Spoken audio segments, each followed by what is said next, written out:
মাথার ভেতর উদয় হওয়া সন্দেহকে খুব একটা পাত্তা না দিয়ে শালিনী বলল, আমি আজ পর্যন্ত এরকম কিছু তো দেখিনি, কিন্তু বাবার স্টোর রুমে খুঁজলে কিছু না কিছু পেয়েই যাব। আমি এখনই গিয়ে একবার খুঁজে দেখছি। নীল কোনো উত্তর দেওয়ার আগেই ফোনটা কেটে গেল, আর তখনই দরজা বন্ধ হওয়ার শব্দ শুনতে পেল নীল। মুখ ঘুরিয়ে দেখলো অবন্তিকা স্নান সেরে নিজের চুল মুছতে মুছতে বাথরুম থেকে বেরিয়ে এসেছে। তুমি কার সঙ্গে কথা বলছো? অবন্তিকা নিচু গলায় জিজ্ঞেস করলো। শালিনী, তুমি কি ওকে চেনো? নীল একটু হেসে বলল, আমি ওকে বলেছি যে আমি পুরনো দিনের ওষুধ সম্পর্কে জানতে চাই। এরকম কোনো বইয়ের কথা জানা থাকলে আমাকে অবশ্যই জানিও। আমি এক্সপেক্ট করিনি যে তুমি শালিনীকেও চেনো। তাছাড়া এই বই দিয়ে তুমি কি করবে? অবন্তিকা সারপ্রাইজড হয়ে জিজ্ঞেস করলো।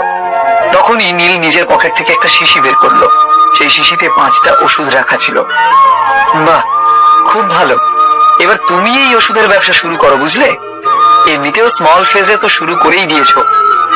নীল বুঝে উঠতে পারলো না যে অবন্তিকা তাকে নিয়ে ঠাট্টা করছে নাকি তার প্রশংসা করছে। তুমি কি আমার প্ল্যানটা শুনতে চাও? চাপা গলায় নীল বলল, কিন্তু তার চোখ দুটো অবন্তিকার আঁকা বাঁকা শরীরটার উপরই টিকে থাকলো। নিশ্চয়ই, কিন্তু আজকে না, কালকে। আজকে আমি খুব ক্লান্ত, এখন আমি একটু আরাম করতে চাই। এই কথা বলার পর অবন্তিকা নিজের ঘরে চলে গেল। নিজের ঘরে গিয়ে সে দরজা বন্ধ করে লক করে দিল। অবন্তিকা ঘর থেকে চলে যেতেই শালিনী আবারও ফোন করলো। হ্যালো নীল, ফ্রি আছো? হ্যাঁ, একদম। এটা আবার জিজ্ঞেস করার মতো কোনো কথা হলো? যা কিছু হয়ে থাক না কেন, আমি সব সময় তোমার জন্য ফ্রি থাকবো। নীল শালিনীর সঙ্গে একটু ঠাট্টা করে বলল। নীলের কথা শুনে শালিনীর গাল আবারও লজ্জায় লাল হয়ে গেল। এখন সে কথা বলতেও খুব নার্ভাস ফিল করছিল। আমি দুটো ছোট ছোট বই পেয়েছি, কিন্তু বুঝতে পারছি না এটা তোমার ঠিক কতটা কাজে লাগবে। তোমার কি বইগুলো এখনই দরকার? না, এখন দরকার নেই। এখন আমার একটু তাড়া আছে। আমি কালকে তোমার সঙ্গে দেখা করব। নীল বেশ হাসি মুখে বলল, ঠিক আছে, তুমি নিজের কাজ করো, আমি কাল তোমার জন্য অপেক্ষা করব। শালিনী যেন খানিক হতাশ হয়েই ফোনটা রেখে দিল। শালিনী আর যেভাবে নীলের সঙ্গে কথা বলল তাতে নীলও বেশ অবাক হয়ে গেল। কিন্তু এসব নিয়ে মাথা ঘামানোর মতো সময় নীলের কাছে ছিল না। তার মাথায় অলরেডি অনেক কথা ঘুরছিল। রাতটা খুব তাড়াতাড়ি কেটে গেল। যখন সকালবেলা অবন্তিকা ঘুম থেকে উঠলো তখন সে দেখলো যে নীল সেখান থেকে চলে গেছে। রায়চৌধুরীদের অফিসে নীল খুব মন দিয়ে নন্দিতার দেওয়া ইনফরমেশনের ফাইলটা পড়ছিল। নীল বিশ্বাস করতে পারছিল না, কিন্তু একদিনেই রায়চৌধুরী গ্রুপের কলকাতা ব্রাঞ্চে অনেক টাকার লোকসান হয়ে গিয়েছিল। আজ সকালে শেয়ার মার্কেট শুরু হওয়ার সাথে সাথেই ফ্রিজিং পয়েন্ট আগের থেকেও নিচে নেমে এসেছে। স্যার, যদি এভাবেই চলতে থাকে তাহলে আমার মনে হয় না যে এই ব্রাঞ্চ বেশি দিন চলতে পারবে। আমাদের টাকা সব শেষ হয়ে আসছে। চিন্তিত স্বরে নন্দিতা বলল, হয়তো তোমার মনে হচ্ছে যে আমরা এভাবে আর বেশি দিন চালাতে পারবো না, কিন্তু আমাদেরকে পারতেই হবে নন্দিতা। নীল ফাইলটা টেবিলে ছুঁড়ে ফেলে বলল, যা খুশি হয়ে যাক, আমাদেরকে এটা করতেই হবে। কোম্পানির কাছে লিকুইড ক্যাপিটাল কত আছে? যা ফান্ড আছে সব ঢেলে দাও। আমিও দেখতে চাই যে রায়চৌধুরী পরিবারের খিদে আর কতটা বাড়তে পারে। নীল ঠিক কি করার কথা ভাবছে। নীল কি এই লড়াই জিততে পারবে, নাকি রায়চৌধুরী পরিবারের কাছে ক্ষমা চাইতে হবে শেষমেশ? রায়চৌধুরী পরিবারের কাছে এত টাকা এলো কোথা থেকে? কি আছে এর পিছনে? রায়চৌধুরী পরিবার আর নীলের মধ্যে কি কোনো সংঘর্ষ হবে? রায়চৌধুরী পরিবার সত্যিই খুব শক্তিশালী। একলা নীলের পক্ষে তার মোকাবিলা করা সম্ভব নয়। তাই নন্দিতা খুব একটা ভরসা করতে পারছিল না নীলকে।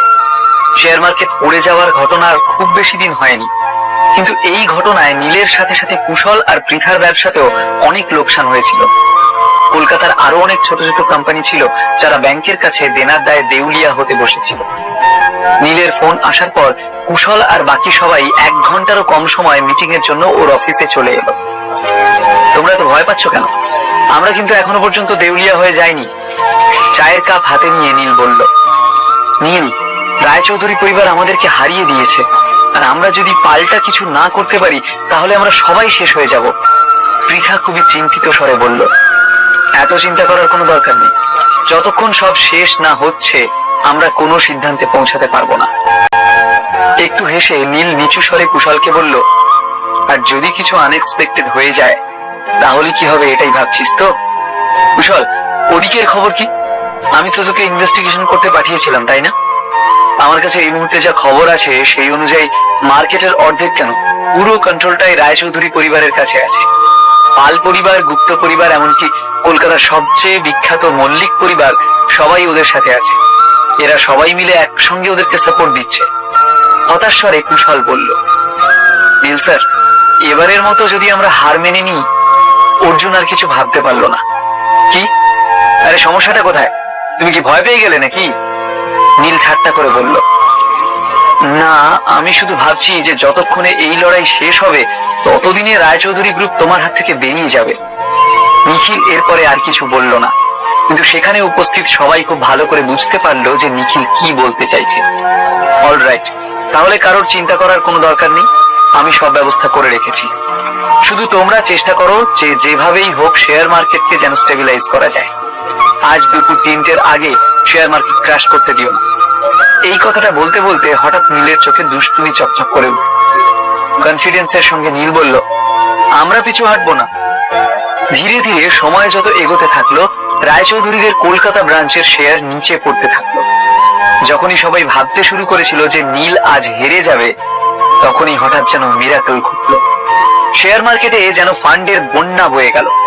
হঠাৎ করে মার্কেটে এত ফান্ড আসতে থাকলো যে শেয়ার মার্কেট শুধু স্টেবিলাইজই হলো না, উপরন্তু অন্যান্য কোম্পানিদেরও লাভ প্রায় 30% পর্যন্ত বেড়ে গেল। দুপুর 3:30-এর পর যখন শেয়ার মার্কেট বন্ধ হলো, তখন সবাই জানতে পারলো যে এই অদ্ভুত কাজের পেছনে কে রয়েছে। বাসু ইনফ্রাস্ট্রাকচারের সিইও রাহুল বসু পুরোপুরি ভাবে নীলকে সাপোর্ট করছে। নিজের সমস্ত ফান্ড নীলকে বাঁচানোর জন্য মার্কেটে ঢেলে দিয়েছে সে।